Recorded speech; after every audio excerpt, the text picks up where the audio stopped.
pleasant Friday morning. TGIF. Thank God it's Friday. I am glad to be on the show today. You know, I usually celebrate weekends because weekends are saviors. Savior of workaholics like us. Savior of people who work every day.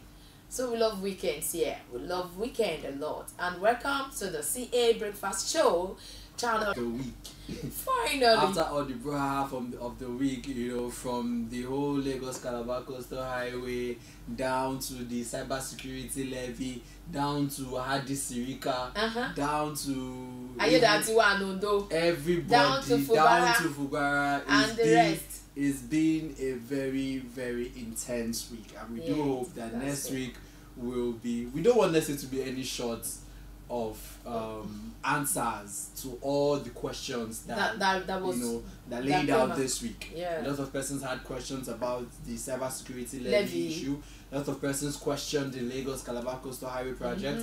Even the House of Representatives has come out to probe the procurement process of the contract. A lot of persons have even come out to question the position of the National Assembly that's supposed to be for the common man. Their position on this cybersecurity levy. What are they doing about it? What are they talking about? They have stated their own where they stand. They said the Central Bank of Nigeria actually took permission, actually got the go ahead from them. Which is to say that this levy. Which is to say that for the National Assembly to have given a nod to that definitely is something that will benefit the nation, even though we are not seeing it now, and I am not in support. Well, the House of Reps, the House of Representatives are on, the opposite side, the opposite end of the stick. The House of Representatives are saying this current cybersecurity levy is not meant to be, the citizens, the poor masses, the masses are not meant to bear the brunt of this. People that are supposed to pay for this are the Nigerian Stock Exchange, insurance companies, banks, and other financial institutions. It's a good thing that they are supposed to be the ones to pay, not Nigerians. But anyways, the House of Representatives has mandated the CBN to withdraw the circular, and that it's already a discussion. That's what I'm saying. We do hope by next week between the National Assembly and the reps, they ask reps, let them do what they need to do. Let them battle it out with their pen, with a lot of cities, to make sure that this levy does not come up. Because I, for one, I am not in support. The law is quite clear on who should bear the brunt of this. The law is quite clear on it. So it shouldn't be the masses. On all the masses. So this is welcoming you to the breakfast show on CA channel 614 on Moplex TV. You know how we serve it. But today we are going a little bit low on politics. Don't mind peace, peace and politics. My concern is about national development. Everybody is concerned about that. But the thing is that my number one priority. You will agree with me that all work and no play makes someone a dull person. We play too much in this country. That is why we are today. We have too many holidays. Are you serious? Yes. We have not even gotten enough. Excuse me. Oh, we've not gotten enough. We've not gotten for enough. A country that is you're not supposed to be saying this on the country that is supposed to be doing so well. Are you saying we are not working enough? Nigeria is not doing as well as we should. Yeah, but I don't believe it's not because we are not working enough. With how much we have. It's because we have people at the ends of affairs that does not know how to set their priorities right. But Nigerians are hard workers. That's what I'm saying. Nigerians are hard workers, of course, but you said they don't set their priorities straight. Sometimes I feel, this is a personal thing now, I feel at the topmost part of, priorities in this nation, I think first three, holidays are there. Before you know it, you hear that the National Assembly is going on a recess for 2 weeks while the country is burning. You hear that the House of Reps are going on a recess while the country is having issues. You hear them say, don't worry. That was what happened with the electricity tariff. On the side of the when the Minister of Power has already imposed, this electricity tariff, the National Assembly came out to say, don't worry, when we come back from our holiday, we will look into it. They were on holiday, but we went on holiday. That's the thing. Why is government going on holiday? Tell them not to go to holiday, not on a weekend that I'm planning on going on my 2 days holiday, please. With which money? It's like you have enough money for this holiday. It's like you don't buy fuel in this country, it's okay. Nigerians, if you are looking for money to buy fuel, I didn't plan for this show to go like this, please. Travel. Oh my goodness.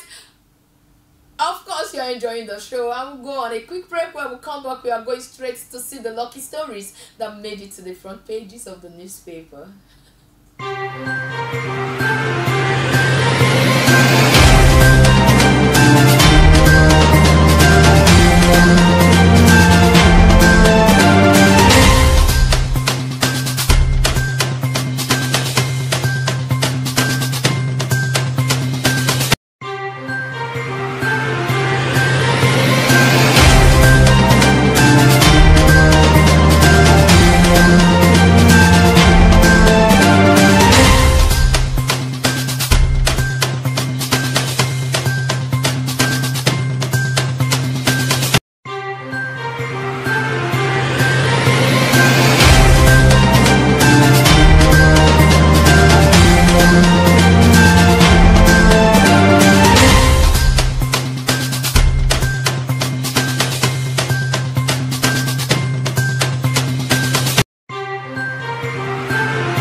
Stay tuned and welcome back to the breakfast show.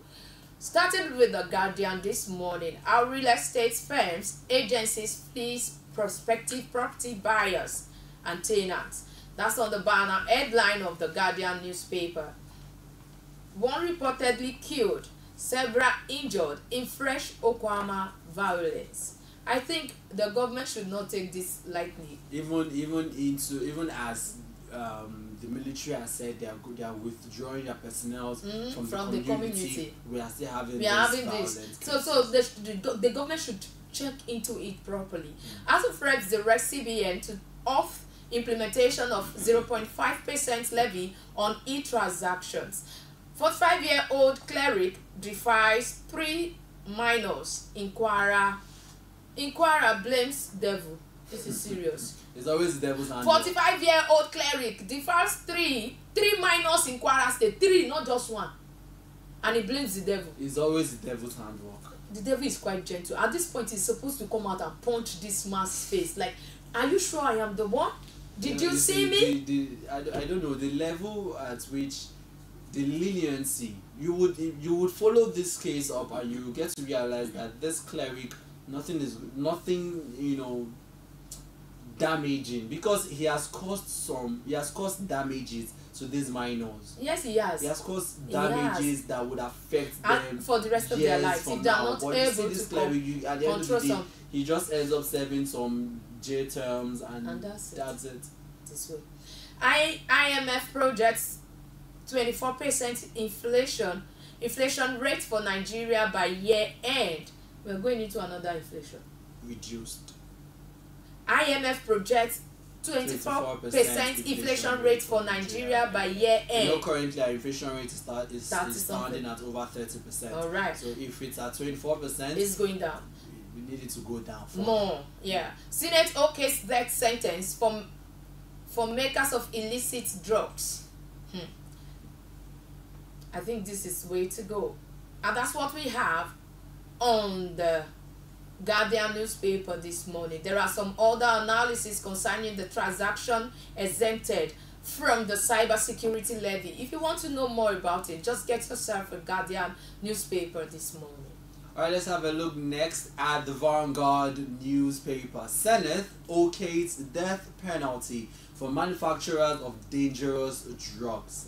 Alright, coming from the World Bank, cash transfer scheme raised household savings but had little other impact. You know, the World Bank at some point came out to say the money that was given to Nigeria, to the Nigerian government as cash transfer to the people, 99% did not get it. Of course. Now the World Bank has even come out to say, look, that same cash transfer scheme actually gave households some savings but had little or no impact because the cost of livelihood, the cost of transportation, the cost of food has increased. So it's not the same thing. What you can use 10,000 naira to afford 2-3 years ago, in fact just a year ago, you can't even try it again to afford that same thing anymore. Coming from Femi Falana, deporting 317 Osun indigenes from Lagos illegal. You know, recently the Lagos state government, you know, I personally I would not want to use the word deport, but that was what they did. Some Osun indigenes. We need to harmonize as a country. It's still the same southwestern part of the country. Why, if you are coming out finding a way to decongest Osun indigent. If you're trying to decongest Lagos, say okay, Lagos is quite full, I'm trying to decongest it. I think what the federal government should do, I would have asked. What the federal government should do on issues like this is, you know, make other states like Lagos. When I mean like Lagos, I mean the economic prosperity that Lagos, economic attention that Lagos gets, especially from the federal government and even from other parts of the world. Other states don't get it. The other states despite the allocations that they get. So I think other state governors should also match up to that. And and on that story, yes, I do have the story. I believe that something must have triggered that singular action. There are other people, there are other Osun states that are still living, Osun state indigenes that are still living in Lagos state. So for Lagos to have deported these people, there must be a reason behind it. And that's until we go deep into the story. We will look in there. We need to. Alright. Still on the front pages of the Vanguard newspaper. You can see at the GTCO 3rd AGM. Okay, moving further on the front pages of the Vanguard newspaper, we have the Lagos Calabar Coastal Highway. You know, I spoke about the House of Representatives probing the procurement process. They said the project was not okayed by the National Assembly and procurement for probe. The House of Reps asked the Minister of Works, Finance, Justice and the Attorney General of the Federation to send all guarantees, credit enhancement instruments to the National Assembly. Says project did not get the National Assembly's approval. You know, especially for the procurement process, the construction company that was contracted won. The amount of money to be spent. Remember the first phase of the money that the Minister of Works declared was not approved by the National Assembly, but this is a country where everything works. Approval or no approval, just whether the people like it or not, whether it is guaranteed or not, whoever wants to moves on. It's quite sad for a nation. A nation cannot prosper that way. Move on to page 32 on the front page of the Vanguard newspaper. Senate reps disagree on implementation of cybersecurity levy. Coming from the Senate, both arms of the National Assembly passed levy into law after public hearing. Aren't the citizens part of the public? Aren't the Senate hearing the plight of the public? I think that's the public hearing you should take into consideration. Different opinion about the cybersecurity levy now. Yes. Let's see how it plays out. Alright. The National Assembly says the levy not punitive but aimed at protecting national security and the economy. IMF cautions federal government against CBN Act amendment. Federal government telecoms operators disagree on tariff hike. You know, telecom operators internet service providers have come out to say, look, we need to increase our own tariff. The cost of operation is getting too much for us to bear. But the federal government is holding on. But the federal government did not tell the Nigerian Electricity Regulatory Commission to hold on. Let's see. 2.7 billion naira fraud. Ex-aviation minister Sirika, his daughter docked, gets 100 million naira bail out of 2.7 billion naira. And that bail does not mean that they won't get the money back if they are found culpable. We do hope that they follow all that with due diligence. Lastly, on the front page of the Vanguard newspaper, Edo Guba, crack in Labour Party as youth leader declares dissolution of ESCOs. Grab a copy of the Vanguard newspaper to get details of all the stories and lots more. And moving on, we have the Nation newspapers here. Rivers House reaffirms legitimacy as Fubara backs 3 loyal lawmakers. So it has to do about loyalty to the governor now. If you are not loyal, you are illegitimate. Nobody brought you there. Oh my God. I mean, you defected, you left, so obviously, according to the Constitution, your seat is meant to be declared vacant. So the legitimacy of those other lawmakers that defected, we will check. Nobody wants to talk about. I don't know why the federal government and other, we have a law that is supposed to govern this. So what I think the governor should have done a long time is put it in court. Well, let the court drill these people and do the needful. I believe Governor Siminalayi Fubara is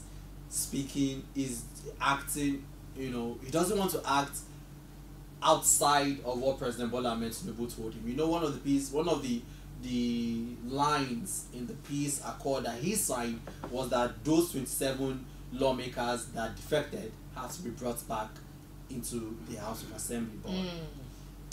Moving on, Sirika Elders gets 100 million bail.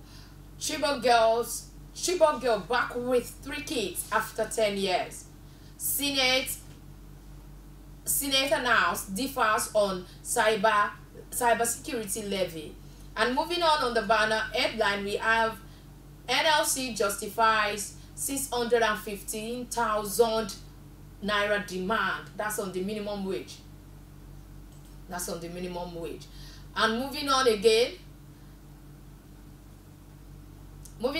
we have all the stories here. That's all we have on the Nation newspaper. There is a birthday concerning someone. I can't state that now. Yeah. Yeah, I already see it on the screen.